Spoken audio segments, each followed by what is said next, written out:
So it's great to see so many folks here tonight, and especially I would like to welcome and say hello to Wint Aldridge, the former town of Red Hook historian, whose ancestry, as we all know, has been here since well before the dawn of recorded history or time. And also Emily Major, our current town historian. And I want to single them out because they have studied Red Hook history probably for longer than I've been reading. So they will be happy, I'm sure, to field any questions that may come out of this presentation.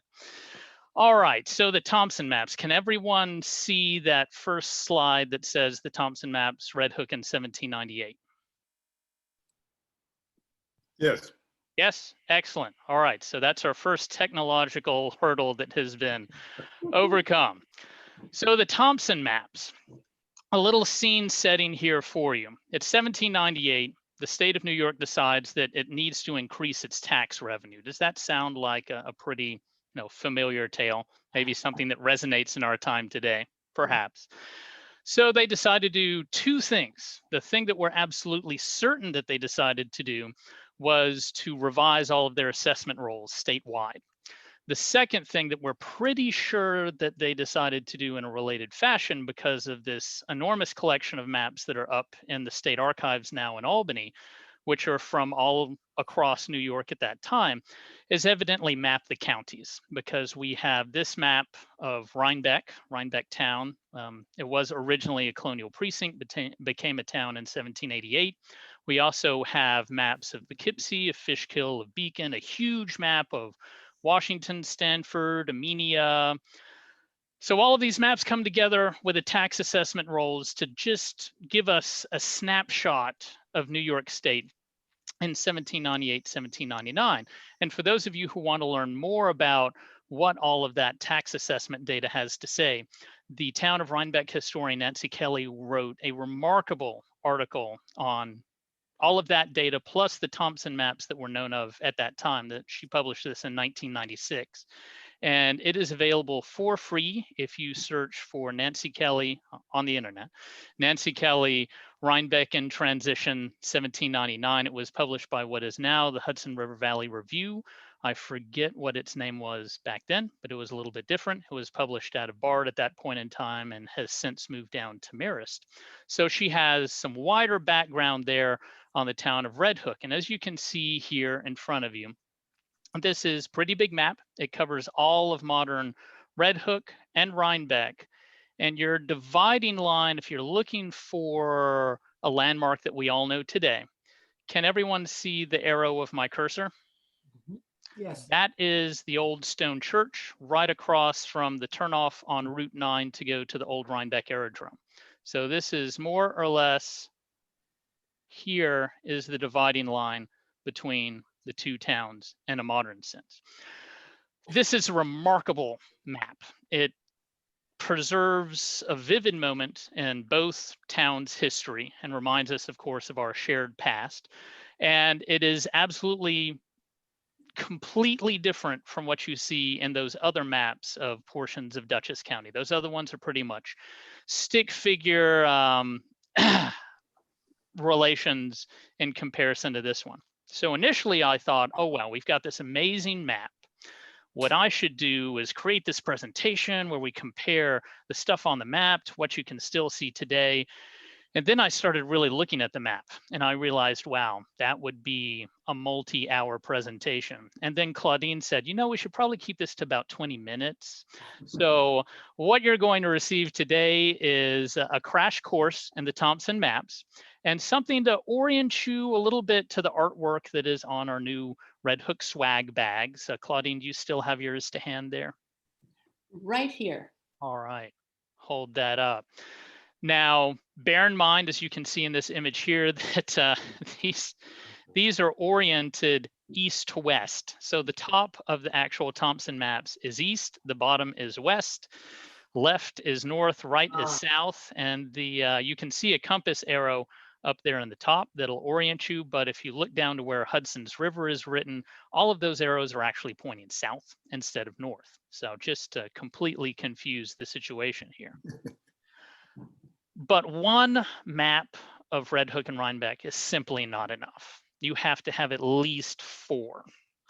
So when Nancy Kelly was doing her research back in 1996, there were 3 known copies, and these are presumed to be contemporary copies of the Rhinebeck map of 1798. One of them was in Montgomery Place, and at that point in time had gone down to Princeton University. It has since returned, and we are very grateful to Bard College for giving us permission to use a digital copy of that map in tonight's presentation, because that is one of the treasures of their collection. A second copy of the map in 1996, let me backtrack for a moment. In the 1920s was lodged in the New York State Library, subsequently moved to the New York State Archives. So if you're reading Nancy's article, she will reference it as being in the state library. Let me save you the trouble of asking them for a copy, because I already did, and they inform me, oh, you need to talk to state archives. And they wonder why I email them both simultaneously these days. The third copy, which evidently has never left the area, is the Rhinebeck Historical Society copy, which is down at the Star Library. Number 4, from what I can piece together, popped out of nowhere on the collector's market sometime after the year 2000 and is now in the Library of Congress. And while I might be mistaken on that point, because in looking at the Library of Congress version today, the stamp on that looks pretty old, that might mean there's a 5th copy of the Thomson map out there. Now here, all 4 of them, and I know that unless you're looking at a screen the size of something you'd see on the wall of a sports bar, these might seem a little small. Don't worry, we're going to be taking some detailed views of them. The idea of giving you all 4 at one time here is to see that they are not in fact replicas of a same master map. Every single one of these has varying from minute differences to major differences. So if you look, for example, in the upper right-hand corner of your screen, you see the New York State Archives map. Very clearly rendered, very sparsely rendered. So there's not a whole lot of detail there.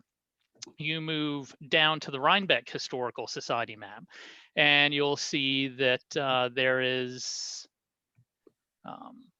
a bit more detail there, but still stylistically and artistically, it's a pretty basic map, easy to understand. You go up to the corner there to the Bard College map, and again, we'll be seeing this in more detail shortly.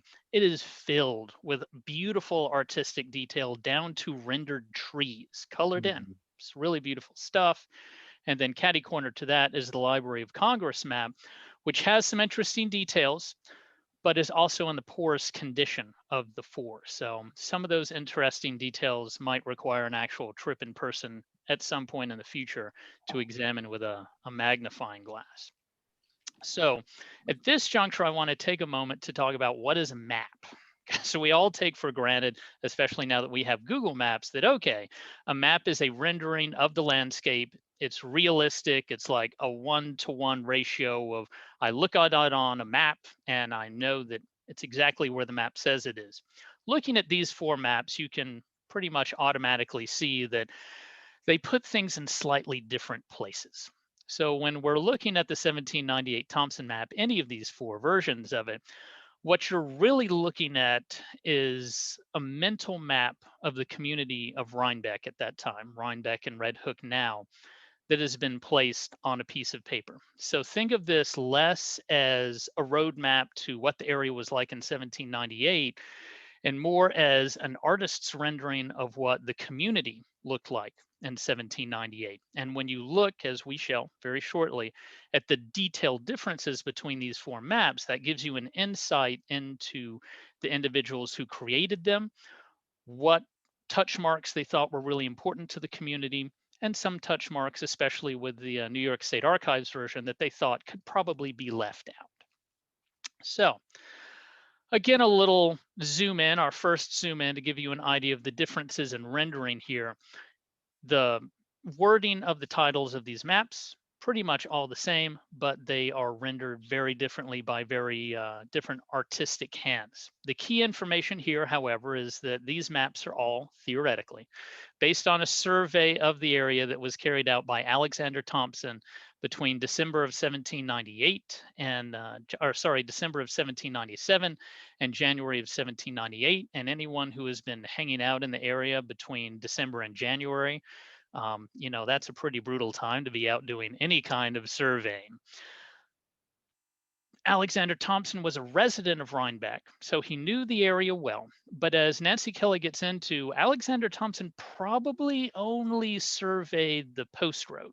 So all of these other roads that we'll see marked down on the map are perhaps drawn in more by dead reckoning than by an actual survey, which at that time required you to go out with the special, you know, survey telescope, some rods, and then literal chains. They weren't little tiny chains, they were longer chains, but painstakingly move across the landscape. And imagine again doing that where your most insulated clothing was wool, and waterproof boots not happening.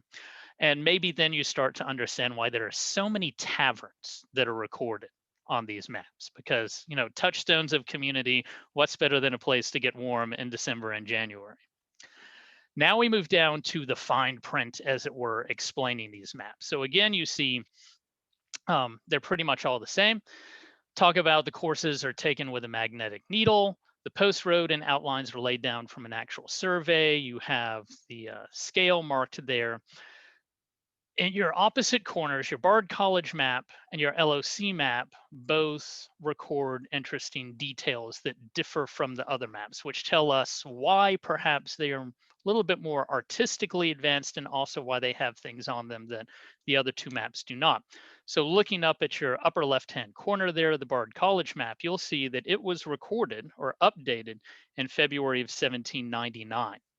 So that map theoretically was created after the other three maps.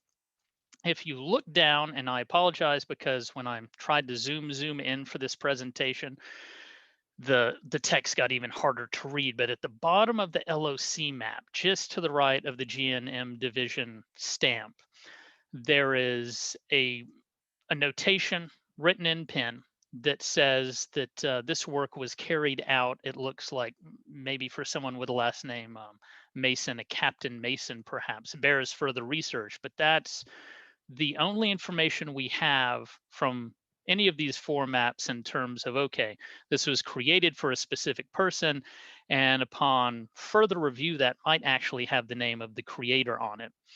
The Bard College map probably potentially, well, it definitely has the best case for saying that that one was made directly from Alexander Thompson, because it notes that they got information from him in February of 1799. The others are still up in the air. All right, so again, we are back here. This is the Bard College version. And what we're going to do today, you've got three core communities that are part of the town of Red Hook today, that were part of the Red Hook area of the town of Rhinebeck in 1798.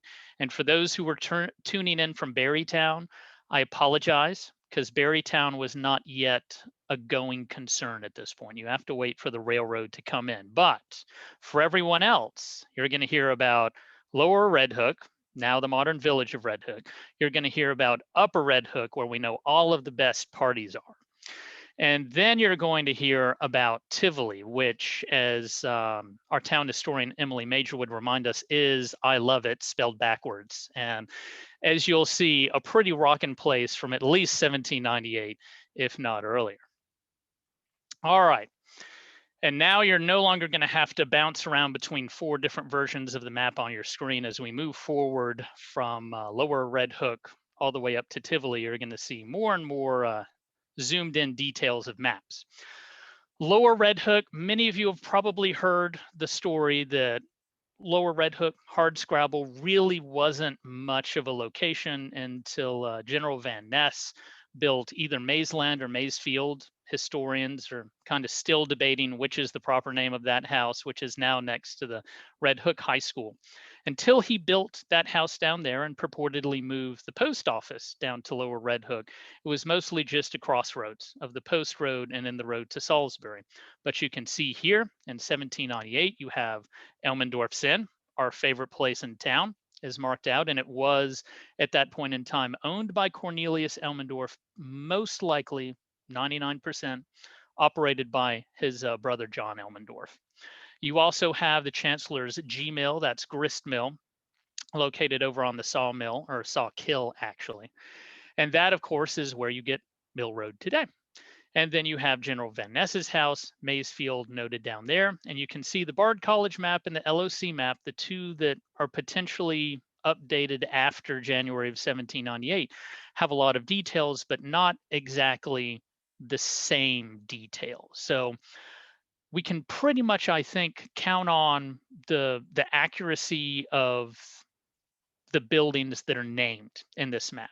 As far as the buildings that don't have an owner, or for example, like you see there, a sawmill designation on it, you know, it's a query. There could have been a house there, or maybe the house was a mile this way or that way. We don't know for sure, and it's difficult to check until, of course, we finish our comprehensive review of all the land documents of the town of Red Hook, which should only take, you know, another 10 or 20 years with all hands on deck. Moving to our briefer coverages from the Rhinebeck Historical Society map and the New York State Archives map, you'll see that you have the same essential details recorded there. You've got the grist mill, you've got the Elmendorf, you've got General Van Ness's house, but a lot of those other buildings that you had on these on the Barden LOC maps are not there at all. And again, you can now see as we zoom in that the roads are kind of the same, but there's also enough of a difference to remind us that this is not a one-to-one ratio with what's actually on the landscape. And now, for the life of the party, we move to Upper Red Hook. And this is the point at which we'll treat each map by itself, because from little teeny tiny Lower Red Hook, look how much more stuff there is in Upper Red Hook. And if you think that's impressive, wait till we get to Tivoli and Peter de la Biguerre's big land scheme situation up there. Here in Upper Red Hook, if you again follow my cursor here, if we were in person, we'd have a nice red laser pointer here. That curve there is Old Post. So modern Route 9 basically cuts off the curve and goes straight across there. A lot of the structures that you have noted in this house are still here today. So you see Captain Stoutenberg's home. That is what we now know as the Thomas Tavern, or the Thomas House. Henry Lyle's house. Lyle House is still there. Holmes's Inn, if you go to the then and now map, which Elizabeth painstakingly put together over the summer, you can actually find the dot where Holmes's Inn was and click on it, and you'll see photos of the 18th, early 19th century building that was there, burned down, if I recall correctly, in the 20s, and has now been subsequently replaced by a gas station, convenience store, and now some sort of privately owned for private use facility. Across from it, of course, is St. John's Church. They're noted as the Low Dutch Reformed Church. And you see a bunch of interesting church notations throughout this map. You also have another Van Ness located here. And Dr. Wheeler's house is, I believe, and this is where I wish Emily was here to kick me and either say yes or say no. I believe that is the house that is across from where Old Post intersects with Route 9 there at Cornucopia. Two other important things to note. You have Sheriff Radcliffe's home, which is way down here, and then you have Stall's Inn. And we'll get to the two of those in just a second, but those are ones to keep in mind. You also have a couple of other inns here. You've got Martin's Inn, and you'll see some of these names will change, but all of those, when I started looking at the details and saying, oh, they don't even call the same buildings by the same name, that's when I figured out probably need to devote another couple of years to figuring this map out. The LOC map is pretty much the same layout. You've got Lyle's house, Dutch Reformed Church. Now it's called Smith's Inn instead of Holmes's Inn. So Maybe that's an update. Maybe there was a change in proprietorship between these two maps. You still have William Radcliffe's house down here and Stalls Inn over right on the border with Columbia County. And then, of course, we go to the briefest map of them all. New York State Archives map still records Stalls Inn. Radcliffe's is gone. A bunch of houses and other notes are missing from Upper Red Hook. And then the Rhinebeck Historical Society map returns some of these details, but suddenly William Radcliffe's Inn is all the way up here where it used to be down here. Now, Stalls Inn and Radcliffe. William Radcliffe was sheriff of Dutchess County at this point, and for a number of months, if I recall correctly off the top of my head, for about 18 straight months in the Poughkeepsie Journal, he placed ad after ad trying to sell his house in Upper Red Hook.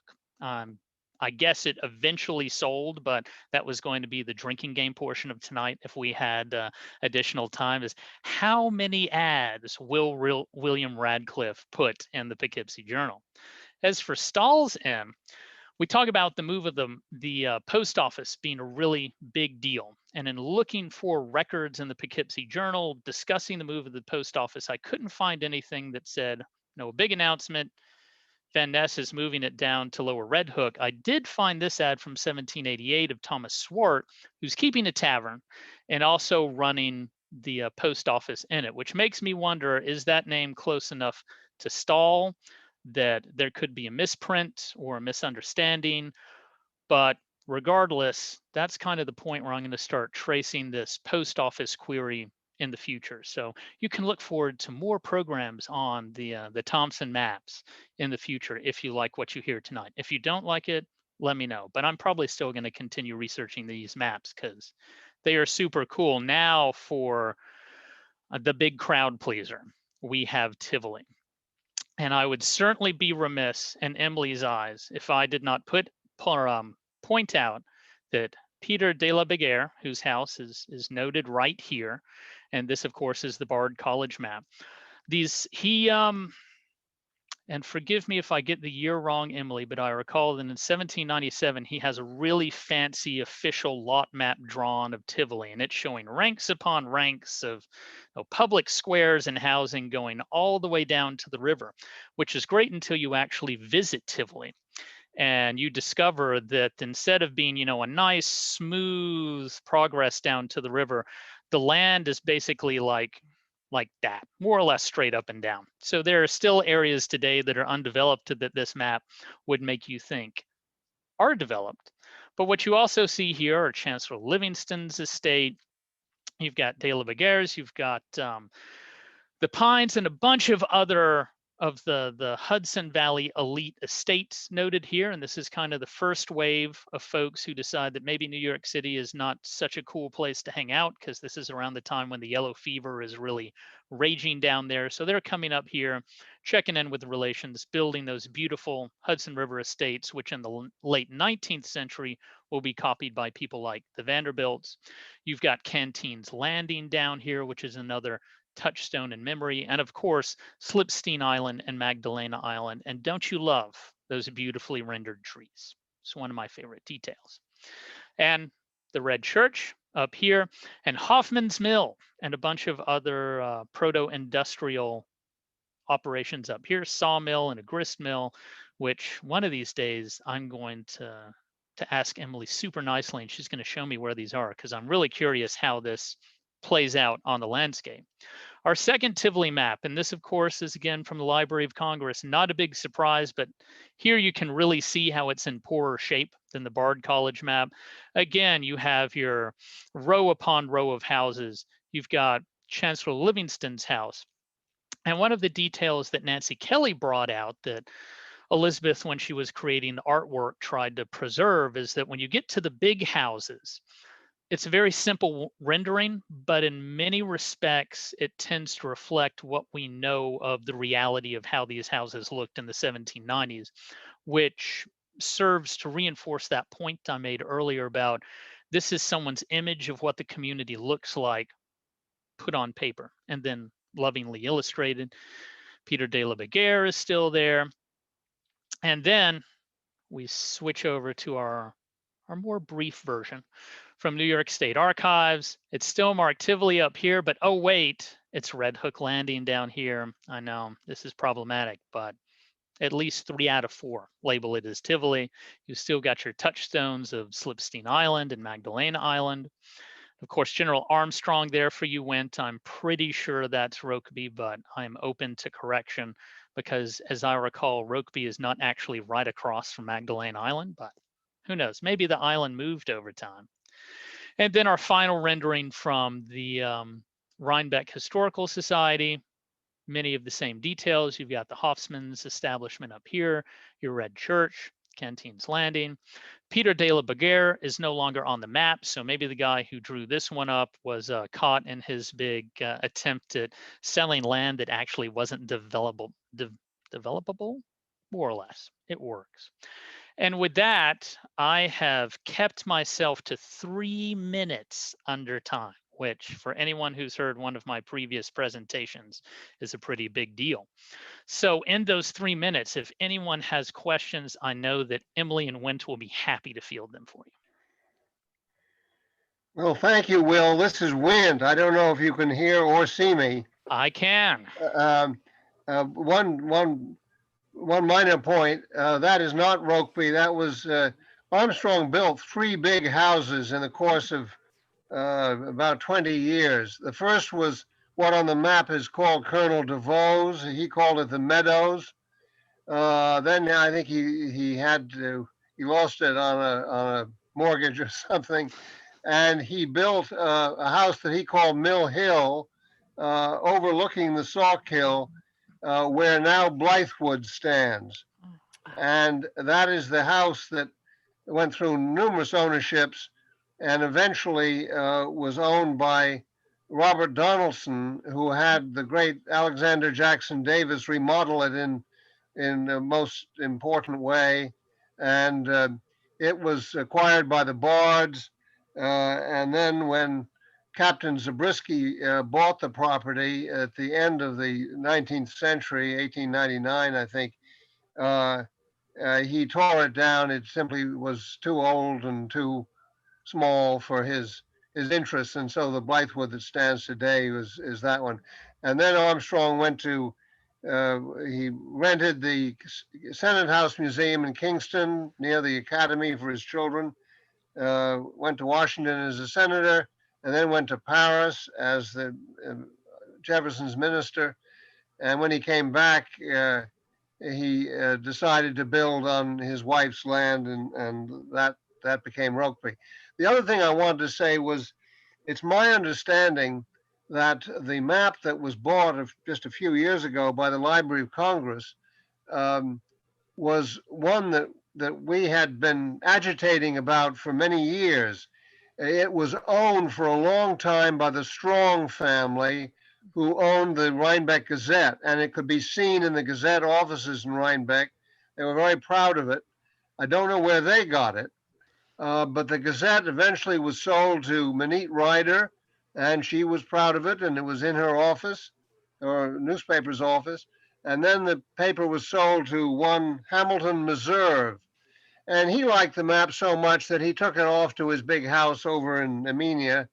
And when it became known that he was selling the papers or merging them in some way, and they all, of course, eventually went out of business, I went to see him and I said, that's a very important artifact of Rhinebeck's history, Ham, and it ought to come back to Rhinebeck, and I hope we can encourage you to give it to the Historical Society or some other organization. And he said, I like it very much, and I'm going to keep it right where it is. Well, eventually, I suppose his children sold it at auction, and it was a blessing that it went to where it is now. Now, I could be wrong. His map could still be out there somewhere, and the one that's in Washington is a different one. But we're very glad that at least 4 of them can be analyzed the way you've brilliantly analyzed them tonight. Thank you so much. Well, thank you, Winton. If you want to pay me back, let's get together sometime this winter and take a look at these maps in person. I'd love to do that. Great.